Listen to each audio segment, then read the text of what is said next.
All right, so we are back here to recap another week of the LILJ High School Winter League. Ellis Joshua, and I'm joined by Coach Wink. Coach Wink, how are we doing here this evening?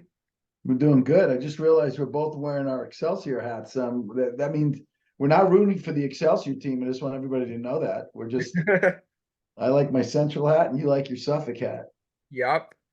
We're usually on the same page more often than not. Yeah, usually we're wearing the same outfits. It's true. We're like frickin' frack. Yeah, Uh, I tell you, it was a crazy weekend. Crazy weekend. A lot of good lacrosse. The games were much closer this weekend, right? yeah, there were so many competitive games. Like we were talking about this back on Sunday. Like I don't think we've had a weekend in the pool play where we've had this many games go down to the wire, like decided by a goal, two goals, even some ties. So this past Sunday absolutely lived up to the hype. Yeah, yeah. I see Connetquot and Smithtown East tied. I'm looking at it now. Um, before we get going on to talk about the girls and the boys, just want to talk a little bit about a little stick fundraiser that we do every year around Christmas time. Um, this week, for those of you, I'm going to send an email out, but for those of you listening to the podcast, if you could bring a stick that you're not using that's sitting in the garage, obviously we work with Holland Lacrosse and we'd like to donate sticks to them that they can use because we all know how expensive this wonderful sport is. So if you have a stick that's a good stick and just your daughter or son is not using it anymore, feel free to bring it and we'll be I'll bring a big garbage can to put them in, and then we're gonna get them over to Home Lacrosse so they can use it. That's our not for profit partner. They're a great organization. If you don't know anything about Holland Lacrosse, Google them. They're amazing. What they do with these with the young men and young women. They have young men and young women that have come through that program that are now working for them. But they send kids all over the world, prep schools, private colleges. It's pretty cool. It's a pretty cool organization. So I just wanted to get the word out before we get going and start talking about the girls and the boys games. But Ellis, I'm going to let you, since you saw pretty much every game, I'm going to let you do a little roundup. The first game was a 10-10 tie, Connetquot and Smithtown East. What was that like? Yeah, that game, that was one of those games where, like we said, just a really competitive, really close game, and it was really back and forth. I mean, neither team was able to kind of seize control. There were times where Smithtown East was up a goal or two, moments where Connetquot was up a goal, and actually in the closing seconds of that game, Smithtown East they had a one-goal lead, but Connetquot they were able to tie the game at the end on a goal scored by Natalie and Singa, and that ended up having Connetquot avoid a loss in that one. And that goal was actually assisted by Sydney Elizalde, who she had a phenomenal game for Connetquot. Wow, Yeah, 7 points. she came up big time. 5 goals, 2 assists for 7 points. Also for them, of course, Jamie Elliott stepped up again with 3 goals as well as an assist. You got 2 goals from Nsinga, that game tying goal there at the end. Also a couple goals from Regan Silhan as well. So the T-Birds able to come up big there and avoid that loss coming up big down the stretch.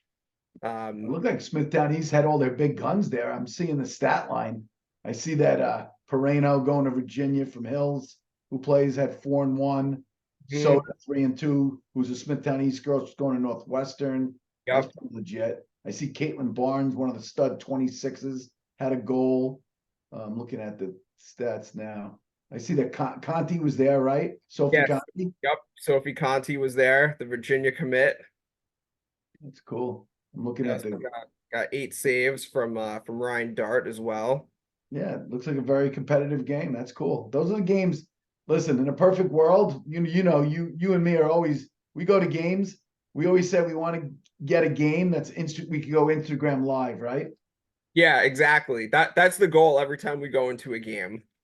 Yeah, that's what we want because we want excitement and fun, competitiveness. But it was cool. The second game of the day looks like it was relatively close. Ward Melville varsity against Shoreham Wading Rivers varsity. What was that game like? Yeah, again, another competitive game. So Shoreham, they actually got out to a 2-0 lead in that one, but then Ward Melville able to kind of settle things down, pick up their offense, and then go into halftime with a lead there at 5-3, and then just able to hold on in that second half.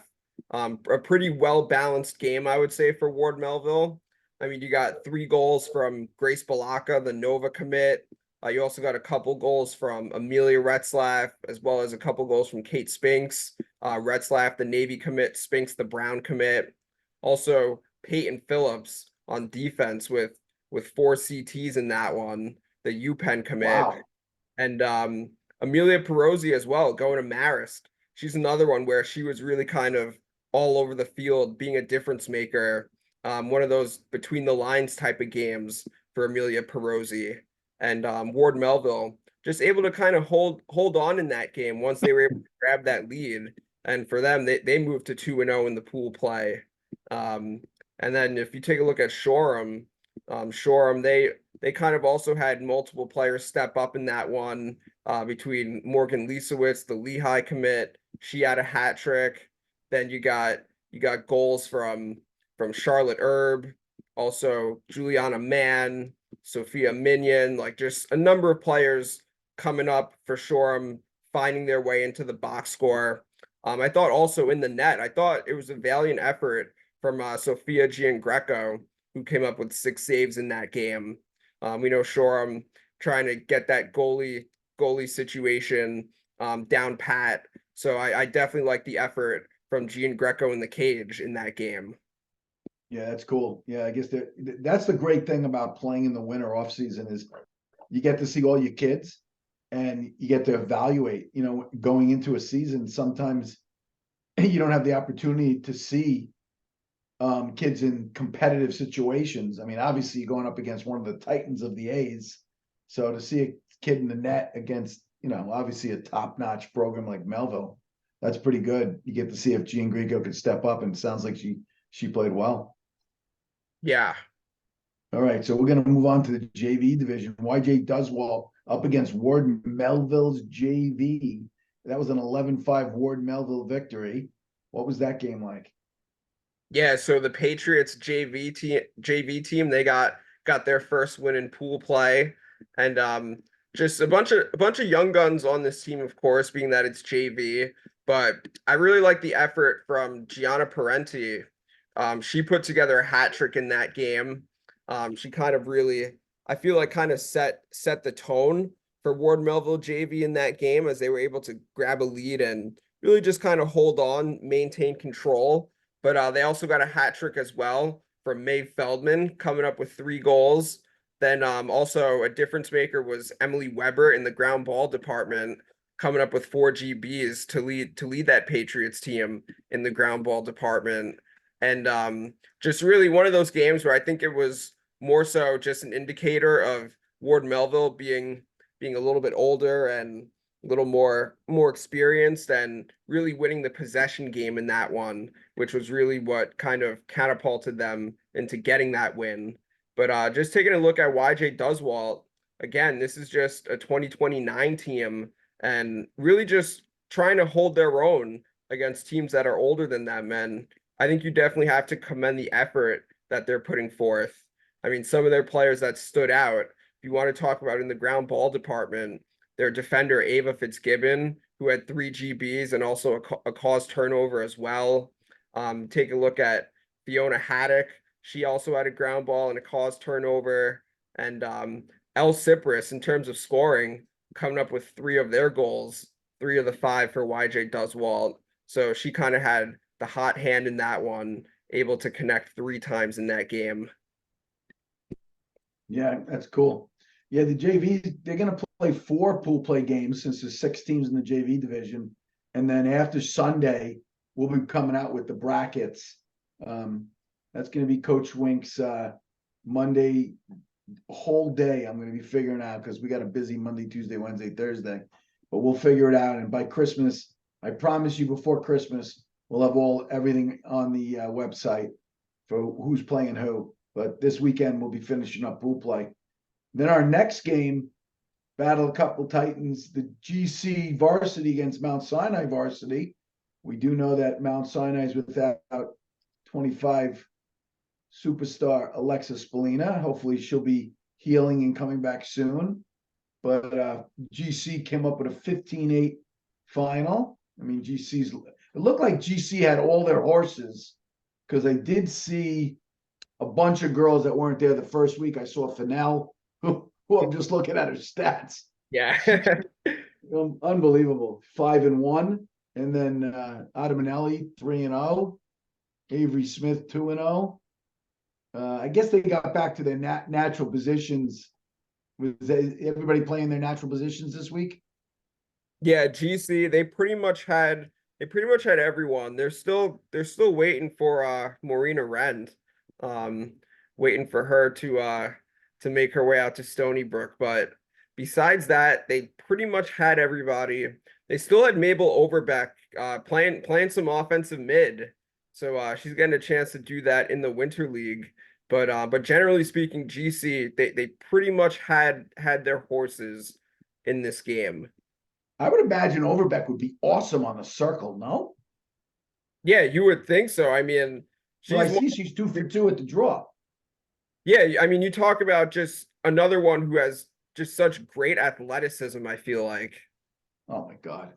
I love watching GC play. It's funny, a little tidbit for the people that are playing in the league. I was on a text chain today with the GC coach and the Bayport coach. They're working on a non-league game with a neutral site. That's got to be an epic game of the week, no? Oh, 1,000%. Just name the date and time. We got to be there.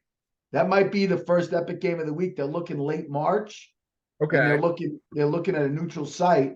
And just for those at home that don't know this, our epic games of the week are big deals to us. This year, we are going to stream live, just like we're doing with this league, our epic games of the week. We do about 10 a season. We try to get in like one a week, right? Isn't that what Yeah. normal do? Yeah.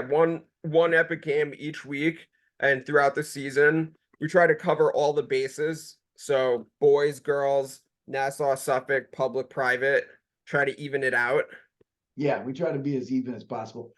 I see Sophie Masson had a hat trick, and Kylie Orlando it looks like Orlando had a nice day. Yeah, both of them did. So for Masson, that was her first game of the league back after the Notre Dame and also the Penn prospect camps. So good to see Sophia Masson back out there. She I got think that. Choma went 2-1. She was back. Yeah. Mount Sinai, they definitely had more bodies in this game than they did in the first week. Yeah, do they play? Does GC Mount Sinai doesn't play? I know the boys play, but the girls don't normally play, right? No, I don't recall them. I don't recall them ever going against each other. At least not since I've been around covering the game. Yeah, that would be a good non-leaguer too. Well, think about it. Bayport state champs last year. GC, what did they do? Losing the finals last year of the states? Yeah, they were the runner-ups that lost to Victor. Yeah, that would by like a goal, right? Yeah, lost by 2 goals, I believe. 2 goals. Crazy. Well, that could be a good way for us to start our season. I'm excited about that. It's good to see these kids and get to see all the young guns that are going to be helping their teams. The next game of the day was GC Tradition against Bayport Blue Point. And that was a 15-6 win for Bayport. Tell me a little bit about that game. Yeah, so the state champs once again just kind of in command of that game. And again, like it really starts with their middies between Ava Mine and Aubrey Eisfeld really showing up, putting forth big time games between Eisfeld's 4 goals, Ava Mine with 5 goals and assist. And again, just really doing it all and kind of setting the tone for this Phantoms team. But just again, so much depth, excuse me, so much depth with Bayport. I mean, they can kind of come at you in bunches, and some of their other players that also played pretty well. You had Erica Crucier, the Stony Brook commit, coming up with 1 and 2. I thought also, if you're talking about from a defensive standpoint, I thought Shannon Carney, particularly clearing the ball, and also with ground balls. I thought that was big for Bayport. They usually don't have any issues with their clear, and I thought Shannon Carney was pretty instrumental in that. And then Shannon Alden in the net for them, coming up with 6 saves and going 50% on the day.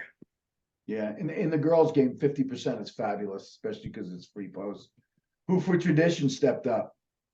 Yeah, so tradition, their 6 goals, they kind of came from 6 different players actually. So between Ava Borzelleri, Kimberly Colucci, Ciara Haggerty, Riley Kirchner, then Abby Wheeler and Penelope Yaker.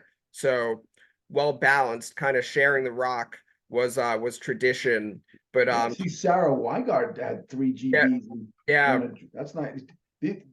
Sarah's and Riley are the Sacred Heart kids, right? yes. Okay, this is cool. This is a good. This is a nice roster. I'm looking at the roster now, and I see a lot of GC kids, but obviously as the kids get older, they fill in. And then Megan Lynch, shout out to Megan, just committed to Yeah, Cal, right? that's right. Yup. That's sick. Cal Berkeley. I said to her when she checked in, I was congratulating her, and I'm like, that's where Aaron Rodgers went. Exactly. I'm like, I think we're gonna have to nickname you the Megan Rogers Lynch. It's pretty cool. Cal Berkeley. She must be smart. That's a tough school to get into. Oh yeah, no doubt. Good. One of my good friends Yeah. from high school ended up going there. Extremely bright. Oh yeah. Oh yeah. Yeah.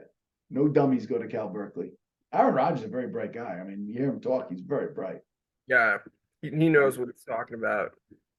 The next game of the day, the next 3 games in a row, all with St. Anthony teams in it, were 1 or 2 goal games that were probably, I mean, I didn't get to watch them, but I could hear you do them because of the TV we have. So every time, and it's 25 seconds lag for in where I'm sitting in the lobby. Yeah. So it's kind of funny because like you say goal and I turn around and they're literally doing something else. Like they're not. But I mean, it was Bayport JV against St. Anthony's freshman team. And this was a 10-9 win for Bayport. And I think did Bayport not score like near the end of the game? Yeah, they did. Yeah, they scored. It was Eva Carvalho who had the game winner with about 15, 16 seconds left in that game. It kind of looked like for a while, even though it was close the whole way, like I thought St. Anthony's was gonna have the edge in that one, just because like for the most part, they were the ones that had that 1 or 2 goal lead. So it looked like this one was gonna go to them, but Bayport just able to pull that one out at the end as Carvalho had the game winner, which was also she had multiple goals in that one. She had a couple, but Olivia Brady, who Wow. I thought she'd be the one calling game in that one. She had a massive day. Six goals, a couple caused turnovers as well. Just like really doing it all. And again, it's just every time I watch Olivia Brady out there, I just think back to last year in the league and then what we talked about on the pre-podcast leading up to the Winter League. And like she's just really coming to her own. Yeah, yeah, she's a varsity lacrosse player, in her freshman year. We have a bunch of freshmen playing in this league, like a lot. I mean, we'll talk about a bunch when we talk about Stadler Grazaday's team, but we probably have 20 to 25 girls that are freshmen that are varsity level players. Now, I don't know if they'll play for their varsity, because if you play for a school like Bayport, I mean, you ain't, you're not beating out Ava Mine and Aubrey Eisfeld and Fusco, but I could see a Brady running second midfield with a kid like Bruckner and Right. Richard. Richard, yep. Pretty sick second midfield, huh? Yeah. I mean, not many schools can say they have 2 midfield lines like that. I mean, basically, their second midfield is a first midfield at some high schools. Yeah. Plenty of high schools. Right? I mean, that's unbelievable. I mean, Richard and Bruckner and obviously Brady, those 3 kids are going to be high level players as they keep developing. And I know they'll develop because they're coached well. Yeah, Bayport, we kid about it all the time. Bayport's loaded, but I got to tell you something. The freshmen for St. Anthony's, they showed up, huh? Yeah, you can tell that they just needed that first game, I think, to kind of put everything together. I mean, even though they won their first game, I think if you ask like anyone on that St. Anthony sideline, they would probably say that this game they definitely played a much better game, much cleaner game, and especially against a formidable opponent in Bayport's JV team. Because, like I said, I thought they were actually gonna come away with that one. But one of their players that I think has really impressed me the first couple of weeks is their midfielder Bo Davy. I mean, in this Well, game, she was all over the place in the ground ball department. Also had a goal and an assist, but she's one that's kind of been everywhere on the field. Also in this game, Chloe Milady, she had 3 points as she went 2-1. Liliana May, she came up with a big goal for St. Anthony's down the stretch that actually tied that game as well.